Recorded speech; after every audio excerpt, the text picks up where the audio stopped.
मतदारांनी आत्मचिंतन करून जागरूक व्हावे. डॉक्टर सुभाषचंद्र कोरपे साहेब. मतदारांनी आत्मचिंतन करून जागरूक व्हावे असे प्रतिपादन डॉक्टर सुभाषचंद्र कोरपे यांनी डॉक्टर कोरपे मित्र मंडळातर्फे आयोजित मतदार जनजागृती अभियान या कार्यक्रमात केले आहे. पुढे बोलताना त्यांनी शेतकऱ्यांच्या अनेक समस्यांना वाचा फोडली आहे. अतिवृष्टी होऊन सुद्धा शेतकऱ्यांना कोणतीही शासकीय मदत मिळाली नाही. त्याचप्रमाणे सोयाबीनला शेंगाही नाही आणि फुलेही नाहीत. त्याची सरकारला काही चिंता नाही. कापसाचे भाव आणि तुरीचे भाव 2013 सालपेक्षा जवळपास आता अर्ध्यावर आलेले आहेत. त्याची सरकारला काही चिंता नाही. बळीराजा अडचणीत असताना त्याच्या पात्रावर सरकारतर्फे काही मदत देण्यात येत नाही. अशी गंभीर परिस्थिती चारही बाजूला असून DAPचा पोत जे 300 रुपयांचं होतं 2013 या वर्षी त्याचा भाव आता 1700 रुपये झालेला आहे. म्हणजे शेती करण्याकरिताचे जे खर्च प्रचंड प्रमाणात वाढलेले आहेत आणि शेतमालाचे भाव देखील प्रचंड प्रमाणात खाली आलेले आहे. अशा परिस्थितीत सध्याचं महाराष्ट्रातील सरकार हे शेतकऱ्याला आत्महत्या करण्याकरिता प्रवृत्त करत आहे असा आरोप डॉक्टर सुभाषचंद्र कोरपे यांनी केलाय.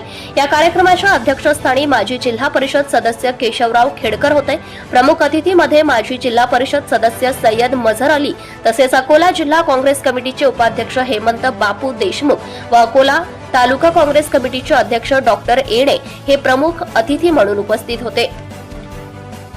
या कार्यक्रमाकरिता बोरगाव मंजू परिसरातील अनेक प्रतिष्ठित नागरिक जसे गजाननराव देशमुख, हरिभाऊ रामेकर, अब्दुल तालीम, प्रकाश भवानी, साखरकर, माजी उपसभापती वामनराव तायडे, सखाराम भाऊ, रज्जाकभाई कुरेशी, सय्यद जाबीर, रमेश समुद्रे, नायडेकर, बंडूभाऊ भदे, नियामत, सय्यद आझम, रामभाऊ खानापुरे, आनंदा रायकर तसेच बाभुळगाव येथील पठाण यांच्यासहित अनेक प्रतिष्ठित नागरिक उपस्थित होते.